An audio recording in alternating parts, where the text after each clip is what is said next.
उस रात की बात। शाम वो खुशबू और अपरिचिता के मधुरिम स्पर्श के बीच डूबते उतरते सचिन को रास्ता पता ही नहीं चला। अपने किए पर सचिन को अजीब भी लग रहा था और प्यार भी आ रहा था। आखिर कैसे हो गया यह सब? अपने आप से प्रश्न करता हुआ सचिन उन पलों की यादों में खो गया।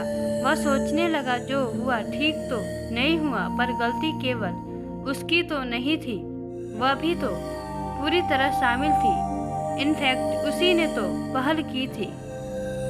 फिर उसे याद आ गई उस रात की बहस जो उसके और रेनू के बीच हुई थी। रेनू ने जैसे निर्णय ही कर लिया था माँ ना बनने का, और वही सब उसके दिमाग पर हावी था। शायद उस रात सचिन काफी परेशान था। शादी के लगभग 3 वर्ष होने को थे। दोनों की रिपोर्ट नॉर्मल थी। पता नहीं क्या कारण था कि अभी तक रेनू कंसीव नहीं कर सकी थी। वह ना चाहते हुए भी रेनू की दिनचर्या पर नजर रखने लगा था। देखा रेनू की नियमित रूप से कोई टैबलेट ले रही थी। संभवतः गर्भ निरोधक। उसे रेनू के निर्णय से दुख हुआ, क्योंकि शादी से पहले उसने यह नहीं कहा था कि वो बच्चा नहीं चाहती। अन्यथा वह समझ नहीं पा रहा था कि रेनू ऐसा क्यों कर रही है। वह बच्चा चाहता था। जब से उसे पता चला रेनू बिना उसे बताए गोलियां ले रही है, उसने अपनी दिनचर्या ही बदल डाली। शाम को घर आते ही वह सामान एक ओर पटकता और वॉलीबॉल खेलने क्लब चला जाता। थका हारा लौटता और खाना खाकर सो जाता। रात यूं ही गुजर जाती। रेनू की पहल पर भी सचिन का मन निजी पलों में नहीं रमता, और उस दिन रेनू का फैसला सुनकर वह निराश हो गया। रेनू माँ नहीं बनना चाहती थी। वह इन सब झंझटों से दूर रहना चाहती थी। सचिन ने रेनू की मम्मी से बात की, पर उन्होंने भी कोई संतोषजनक उत्तर नहीं दिया। उन्हें अपनी बेटी के फिगर और करियर की ज्यादा चिंता थी। सचिन देखता था कि अधिकतर रेनू वर्क होम फ्रॉम लेकर घर पर से ही काम करती है। वह खुद अच्छा कमा लेता है। रेनू की माँ को पेंशन मिल रही है। इकलौती लड़की होने के कारण अपने पिता के छोड़े अच्छे खासे बैंक बैलेंस की मालिक है। वह फिर भी उसे घर में नया मेहमान नहीं चाहिए। क्यों? ऑफिस के काम से सचिन अक्सर बाहर जाता था। इसी सिलसिले में वह दिल्ली जा रहा था कि अचानक हुए एक्सीडेंट के कारण आगे की ट्रेनें रद्द कर दी गई थी। उसे इटारसी में ही उतरना पड़ा। उसने क्लॉक रूम में सामान रख दिया। स्टेशन की घमाघमी से निजात पाने के लिए वह खेतों के किनारे चल पड़ा। सर्दियों में शाम जल्दी ढल जाती है। पेड़ों पर पंछियों की भीड़ लगने लगती थी। इतने दिनों से काम की आपाधापी में वह शहर की गतिविधियों में कितना व्यस्त हो गया था। यहाँ का वातावरण उसे अजीब सा सुकून दे रहा था। उसकी नज़र एक पेड़ के नीचे बेतरतीब सी बैठी युवती पर ठहर गई। पास पहुंचकर देखा तो गाढ़े रानी रंग की पोशाक पहने वह युवती भी सचिन की तरह मुसाफिर ही लग रही थी। सचिन उसे नज़रअंदाज कर आगे बढ़ना ही चाहता था कि उसने पूछा, यहाँ ठहरने के लिए रूम कहाँ मिलेगा? उसके इस प्रश्न से सचिन को यह तो समझ आ गया कि वो दोनों एक ही समस्या का हल ढूंढ रहे हैं, पर वह कोई त्वरित उत्तर नहीं दे पाया। उसके पास रखे सामान को ध्यान से देखा। एक अटैची, एक बैग था। उसे चुप देखकर उसने फिर कुछ कहना चाहा। तभी सचिन ने कहा, मैं भी रूम ही खोज रहा हूँ। इतना सुनते ही वह उछलकर खड़ी हो गई, जैसे उसे कुबेर का खजाना मिल गया हो। उसने अटैची का हैंडल सचिन को थमाया और खुद बैग घसीटते हुए उसके साथ चलने लगी। थोड़ी दूर पर कबेलू लगे घर दिखाई पड़ने लगे। उसने हौले से सचिन का हाथ पकड़ लिया और बेफिक्र से चलती रही। पास पहुंचने पर पता पड़ा कि वो तो एक छोटा सा होटल है जहां चाय नाश्ता ही मिलता है। पूछने पर चाय वाले ने हाथ के इशारे से थोड़ा दूरी पर एक होटल बताया जहां रात रुकने की व्यवस्था थी। तब तक वह चाय का ग्लास लेकर चाय पीने भी लगी थी। होटल क्या था, घर ही था। कड़कड़ाती सर्दी में एक औरत और एक आदमी काम में लगे थे। जगह छोटी थी पर साफ थी। वह भट्टी के सामने खड़ी होकर हाथ सेकने लगी। सचिन वहीं कुर्सी पर बैठ गया। अम्मा 2 गिलास में पानी ली आई। का खेयो बेटा? रोटी सब्जी के दाल चावल। आंटी कमरा मिलेगा सोने के लिए। अम्मा पहले खाना लगा दो। 1 प्लेट रोटी सब्जी और 1 प्लेट दाल चावल। हाथ के इशारे से सचिन ने उसे रोका। स्टील की 2 थालियां में खाना आ गया। खाना गरम और स्वादिष्ट था। खाना खाकर वे कमरे में आ गए। बेडरूम के नाम पर केवल बेड थे और रूम था। बाहर की तरफ बाथरूम था जहां केवल नहाया जा सकता था। उसमें भी दरवाजे की जगह पर्दा लगा था। टॉयलेट का पूछने पर अम्मा ने दूर बनी शौचालय की तरफ उंगली दिखाई। गुप्त अंधेरे में उसका पीला दरवाजा ही दिखाई दे रहा था। सचिन ने उसे टॉयलेट जाने का इशारा किया। जब वह कमरे में लौटा तो देखा वह नाइट सूट पहने पलंग पर लेटी थी। जास्मिन की भीनी भीनी खुशबू पूरे कमरे में फैली थी। दूसरी ओर पड़े खाली पलंग पर वह भी लेट गया। सचिन सोचने लगा, कौन है यह? क्या यह मुझे जानती है? मैं तो इससे पहले कभी नहीं मिला।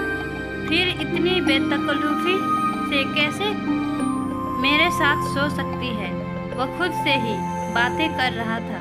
ठंड के कारण नींद नहीं आ रही थी। करवटें बदलते हुए काफी समय बीत गया। अचानक उसे किसी के ठंडे हाथों का स्पर्श महसूस हुआ। करीब आती जास्मिन की महक से उसने अपने को बहकता पाया। कमरे का माहौल इतना रोमांटिक हो गया कि सचिन खुद पर काबू न रख सका।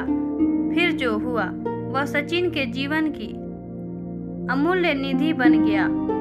फोन की घंटी से सचिन की नींद टूटी। उसने देखा आसपास कोई नहीं था।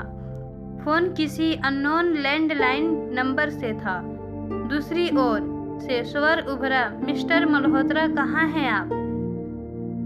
हड़बड़ाकर सचिन ने घड़ी देखी। सुबह के 8 बज रहे थे। सर मैं वो एक्सीडेंट मेरी ट्रेन कैंसिल बोल रहा हूँ।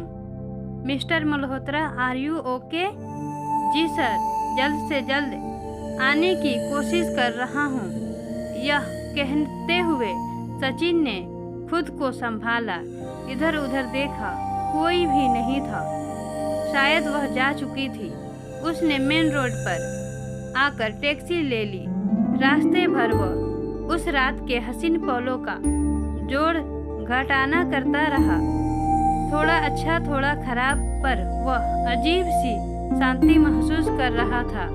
उस रात के उन हसीन पलों को किससे शेयर करे? सचिन के पास कोई अंतरंग मित्र नहीं था और बताने पर शायद कोई उसकी इन बातों पर विश्वास भी ना करता। और रेनू को बताने का तो सवाल ही नहीं उठता था। पर जब भी वह अकेला होता, उन खूबसूरत लम्हों का साया उसके साथ होता और वह खो जाया करता था उन हंसी पल की यादों में। लगभग 4 माह बीत गए। सब कुछ ठीक ठाक चल रहा था। वही ऑफिस, वही घर, वही मीटिंग्स, सब कुछ टाइपट सा हो गया था। पर आज तो उसका काम में मन ही नहीं लग रहा था। ना तो सचिन के पास उसका नंबर था और ना कोई जानकारी। एक बार स्टेशन से पता करने की कोशिश भी की, पर कुछ हाथ ना लगा। एक दिन ऑफिस में प्रवेश करते ही जास्मिन की जानी पहचानी खुशबू ने सचिन का स्वागत किया। सचिन ने उसे अंदर आने का इशारा किया। उसने बिना औपचारिक बातचीत के बताया कि वह प्रेग्नेंट है। सचिन ने घर जाने के बहाने हाफ डे लिया और उसे साथ लेकर ऑफिस से बाहर निकल पड़ा। दोनों एक रेस्तरां में बैठे। उसने बताया कि वह अविवाहित है और अब उसके लिए घर से बाहर निकलना मुश्किल हो गया है। वह जहां काम करती है वहां इस बात का खुलासा नहीं किया जा सकता, अतः उसे नौकरी छोड़नी होगी। पहली बार सचिन को अपने निर्णय पर दुख हो रहा था। उस दिन का बहकना सही नहीं था, जैसे उसके लिए मुसीबतों का पहाड़ खड़ा कर दिया था। सचिन ने, पर कहीं यह मुझे धोखा तो नहीं दे रही? नहीं, यदि ऐसा होता तो मुझसे पैसों की मांग करती। वह तो सचिन को परेशान भी नहीं करना चाहती थी। हाँ, बच्चे को जरूर जन्म देना चाहती थी, केवल इसलिए कि उसके भीतर का ममता जाग गया था। आज सचिन को 7 जन्मों के रिश्ते पर एकाएक विश्वास सा होने लगा। यह संयोग नहीं तो और क्या था कि एक एक्सीडेंट के बहाने वह मिली। उसने सचिन की आंखों में न जाने वह सब कैसे पढ़ लिया जो शायद आज तक रेनू नहीं पढ़ पाई थी। सचिन को बच्चे की बेहतर चाह थी। शायद यह सब इसलिए हुआ वह इस तरह सामने आए। अपने बच्चे को गंवाना नहीं चाहता था। बातों बातों में उसने यह भी बताया कि उस सुबह जाते जाते उसने सचिन की जेब से उसका विजिटिंग कार्ड निकाल लिया था। इसी से उस तक पहुंच सकी। बहुत सोच विचार के बाद सचिन ने छुट्टी के लिए अर्जी दे दी।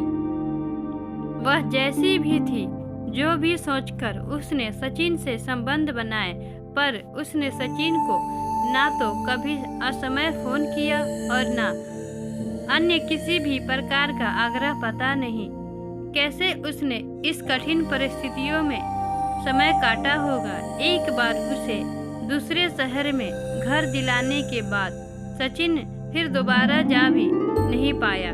उसके पास कई बार मन बनाया, लेकिन रेनू के गिरते स्वास्थ्य और दूसरी परेशानियों से जा ना पाया। पर फोन से खबर लेता रहता और खर्चे पानी की व्यवस्था भी समय पर करता। प्रसव का समय निकट आ गया। 1 सप्ताह के लिए ऑफिस के काम से बाहर जाने का कहकर सचिन निकल लिया। रेनू इन सब बातों से अनजान अपने जॉब में मगन थी। एक प्राइवेट नर्सिंग होम में उसने एक स्वस्थ और सुंदर बच्ची को जन्म दिया। वह बहुत खुश थी। बच्ची को पाकर सचिन को विश्वास नहीं हो रहा था कि वह उसकी अपनी बेटी है। हफ्ते भर बाद उसकी देखभाल की सारी व्यवस्था कर जब वह लौटा तो मन में सुकून था, क्योंकि उसे वह इस बात के लिए मना पाया था कि उनकी बच्ची की परवरिश यदि वह और रेनू करेंगे तो न सिर्फ बच्ची को आगे जाकर आसानी होगी, बल्कि वह खुद वापस नौकरी कर सकेगी। और अच्छी बात यह थी कि वह इस शर्त पर कि सचिन उसे कभी कभी उससे जरूर मिलाएगा, इसके लिए मान भी गई थी। अपनी बेटी को घर लाना एक नई समस्या थी। सचिन कोई बहाना तलाश कर रहा था। रेनू से बच्चा गोद लेने की बात की, वह तैयार नहीं हुई, पर सचिन ने उसे समझाया कि हम आया रख लेंगे। उसकी परवरिश के लिए तो वह राजी हो गई, पर रेनू ने शर्त रखी कि वे बेटी ही गोद लेंगे और उसकी देखभाल सचिन खुद करेगा। इससे सचिन की मुश्किल आसान हो गई। सचिन ने मनु को गोद लेने की प्रक्रिया आरंभ कर दी। जल्द ही मनु घर आ गई। रेनू कुछ दिनों तक मनु से दूर दूर रही, फिर अपने आप सचिन का साथ देने लगी। धीरे धीरे रेणु मनु का बहुत ध्यान रखने लगी। सचिन कभी कभी आशंकित हो जाता कि कहीं वह घर आकर रेणु को सब कुछ बता न दे। हालांकि जब भी वह मनु को उससे मिलाने ले जाता, वह ऐसा कुछ नहीं कहती थी। फिर भी एक अनजाना डर सचिन के मन में बना रहता। अब मनु 3 बरस की होने जा रही थी। इस बार जब वह मनु को उससे मिलाने ले गया, उसने कहा, अब मनु बड़ी हो रही है, तुम उसे मुझसे मिलाने मत लाया करो। मैं नहीं चाहती वह हमारे सच को जाने और इसकी वजह से तुम्हारा घर बिखरे। मैं अगले माह ही इस शहर से दूर चली जाऊंगी। हाँ, तुम मुझे मनु के हर जन्मदिन पर उसकी एक तस्वीर मेरे मेल पर जरूर भेज दिया करना। सचिन के जवाब का इंतजार किए बिना मनु के माथे पर एक चुम्बन अंकित कर वह सचिन के जीवन से बहुत दूर चली गई। सचिन इस अनजाने से रिश्ते के बंधन में बंधा आज भी मनु के हर जन्मदिन पर तस्वीर खींचकर उसे ईमेल किया करता है और उसके जवाब में हमेशा उसे वापस मिलती है एक स्माइल। अगर कहानी अच्छी लगी हो तो चैनल को सब्सक्राइब जरूर करें। कहानी सुनने के लिए धन्यवाद।